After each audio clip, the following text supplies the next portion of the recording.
Es tiempo de hablar de Jesús. Presentamos la lectura sin comentarios del libro El deseado de todas las gentes, capítulo 2, El pueblo elegido. Hablemos de Jesús. Omar Medina les acompaña.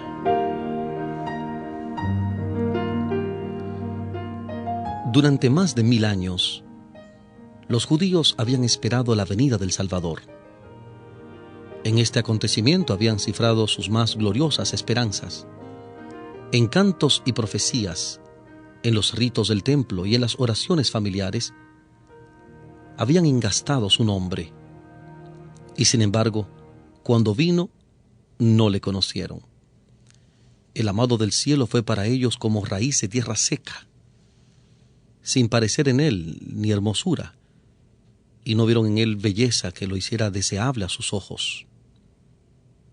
A lo suyo vino y los suyos no le recibieron. Estas expresiones tomadas tanto de Isaías 53:2 como de Juan 1:11. Isaías 53:2, Juan 1:11. Sin embargo, Dios había elegido a Israel, lo había llamado para conservar entre los hombres el conocimiento de su ley, así como los símbolos y las profecías que señalaban al Salvador. Deseaba que fuese como fuente de salvación para el mundo. Como Abraham en la tierra donde peregrinó, José en Egipto y Daniel en la corte de Babilonia, había de ser el pueblo hebreo entre las naciones. Debía revelar a Dios ante los hombres. En el llamamiento dirigido a Abraham, el Señor había dicho: bendecirte he, y serás bendición, y serán benditas en ti todas las familias de la tierra. Génesis capítulo 12, versículos 2 y 3. Génesis 12, 2 y 3. La misma enseñanza fue repetida por los profetas. Aún después que Israel había sido asolado por la guerra y el cautiverio, recibió esta promesa: y será el residuo de Jacob en medio de muchos pueblos, como el rocío de Jehová, como las lluvias sobre la hierba, las cuales no esperan varón, ni aguardan a hijos de hombres. Miqueas capítulo 5, versículo 7. Miqueas 5, 7. Acerca del templo de Jerusalén, el Señor declaró por medio de Isaías: mi casa, casa de oración, será llamada de todos los pueblos. Isaías 56, 7.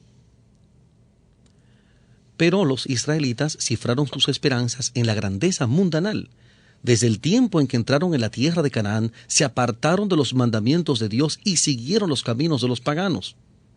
En vano Dios les mandaba advertencias por sus profetas. En vano sufrieron el castigo de la opresión pagana. A cada reforma seguía una apostasía mayor.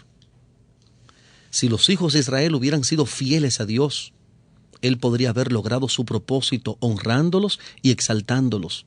Si hubiesen andado en los caminos de la obediencia, Él los habría ensalzado por sobre todas las naciones que ha hecho, para alabanza y para renombre y para gloria. Verán todos los pueblos de la tierra, dijo Moisés, que tú eres llamado del nombre de Jehová y te temerán. Las gentes oirán hablar de todos estos estatutos y dirán: ciertamente pueblo sabio y entendido es esta gran nación.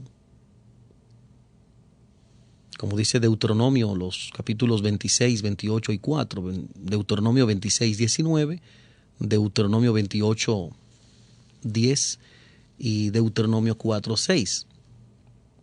Pero a causa de su infidelidad, el propósito de Dios no pudo realizarse, sino por medio de continua adversidad y humillación.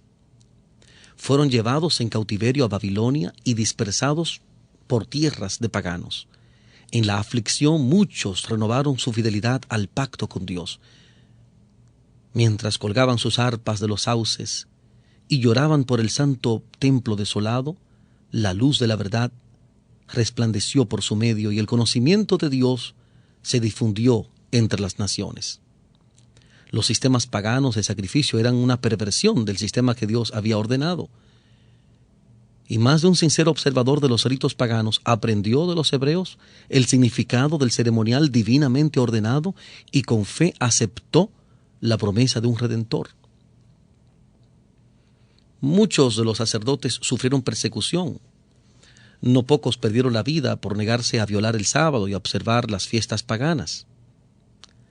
Al levantarse los idólatras para aplastar la verdad, el Señor puso a sus siervos frente a frente con reyes y gobernantes a fin de que éstos y sus pueblos pudiesen recibir la luz.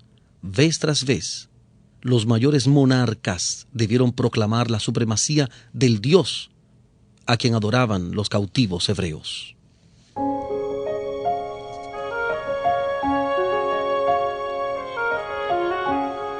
Estamos presentando la lectura sin comentarios del capítulo 2 del libro El deseado de todas las gentes, capítulo 2, titulado El pueblo elegido. En Hablemos de Jesús.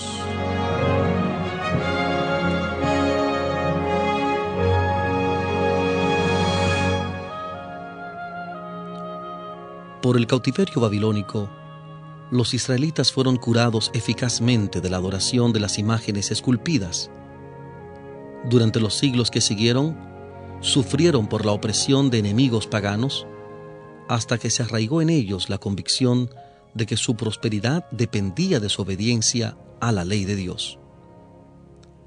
Pero, en el caso de muchos del pueblo, la obediencia no era impulsada por el amor. El motivo era egoísta, rendían un servicio externo a Dios como medio de alcanzar la grandeza nacional.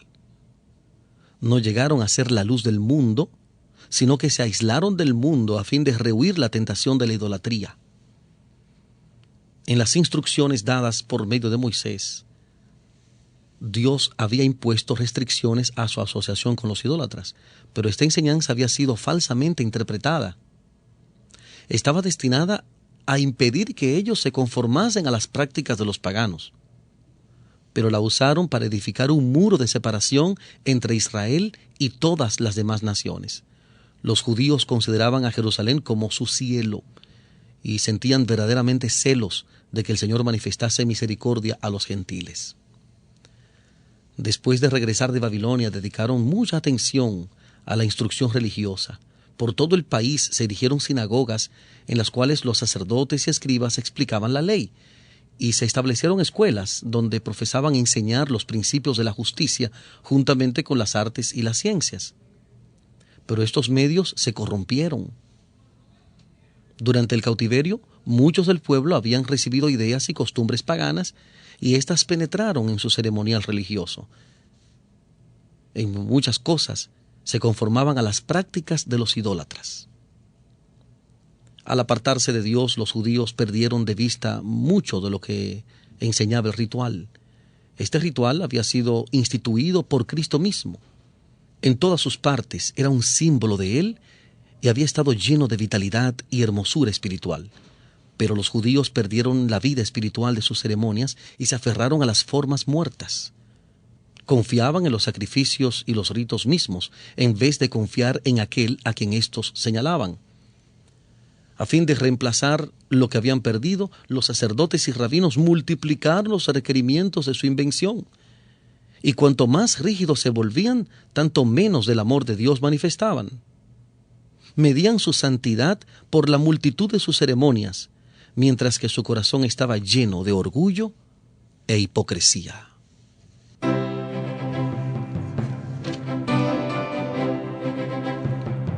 Estamos presentando la lectura sin comentarios del capítulo 2 del libro El deseado de todas las gentes.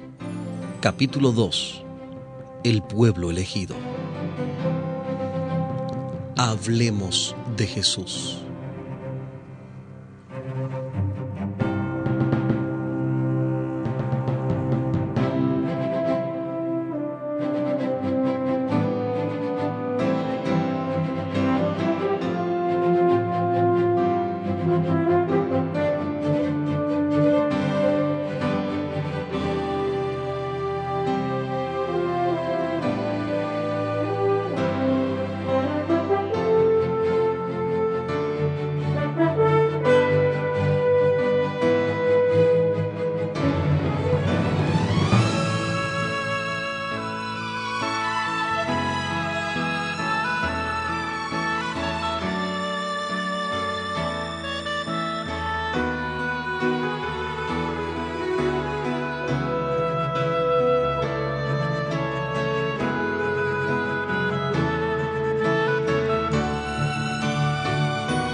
Continuamos en la presentación de este capítulo 2 del libro El deseado de todas las gentes. La lectura sin comentarios de este capítulo titulado El pueblo elegido. Con todas sus minuciosas y gravosas órdenes, era imposible guardar la ley. Los que deseaban servir a Dios y trataban de observar los preceptos rabínicos luchaban bajo una pesada carga. No podían hallar descanso de las acusaciones de una conciencia perturbada. Así Satanás obraba para desalentar al pueblo, para rebajar su concepto del carácter de Dios y para hacer despreciar la fe de Israel. Esperaba demostrar lo que había sostenido cuando se reveló en el cielo, a saber que los requerimientos de Dios eran injustos y no podían ser obedecidos. Aún Israel, declaraba, no guardaba la ley. Aunque los judíos deseaban el advenimiento del Mesías, no tenían un verdadero concepto de su misión. No buscaban la redención del pecado, sino la liberación de los romanos. Esperaban que el Mesías vendría como conquistador para quebrantar el poder del opresor y exaltar a Israel al dominio universal. Así se iban preparando para rechazar al Salvador. En el tiempo del nacimiento de Cristo, la nación estaba atascando el freno bajo sus amos extranjeros y la atormentaba la disensión interna. Se les había permitido a los judíos conservar la forma de un gobierno separado, pero nada podía disfrazar el hecho de que estaban bajo el yugo romano, ni avenirlos a la restricción de su poder. Los romanos reclamaban el derecho de nombrar o remover al sumo sacerdote, y este cargo se conseguía con frecuencia por el fraude, el cohecho y aún el homicidio. Así el sacerdocio se volvía cada vez más corrompido. Sin embargo, los sacerdotes poseían aún gran poder y lo empleaban con fines egoístas y mercenarios. El pueblo estaba sujeto a sus exigencias despiadadas y también a los gravosos impuestos de los romanos. Este estado de cosas ocasionaba extenso descontento. Los estallidos populares eran frecuentes. La codicia y la violencia, la desconfianza y la apatía espiritual estaban royendo el corazón mismo de la nación. El odio de los romanos y el orgullo nacional y espiritual inducían a los judíos a seguir adhiriéndose rigurosamente a sus formas de culto. Los sacerdotes trataban de mantener una reputación de santidad, atendiendo escrupulosamente a las ceremonias religiosas. El pueblo, en sus tinieblas y opresión, y los gobernantes sedientos de poder, anhelaban la venida de aquel que vencería a sus enemigos y devolvería el reino a Israel. Habían estudiado las profecías, pero sin percepción espiritual.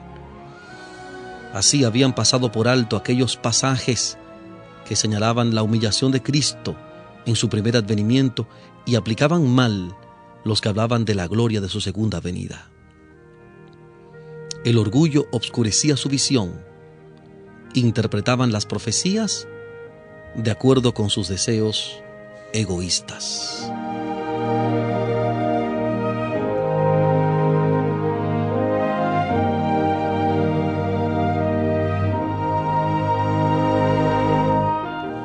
Hablemos de Jesús. La lectura sin comentarios del libro El deseado de todas las gentes. Capítulo 2. El pueblo elegido.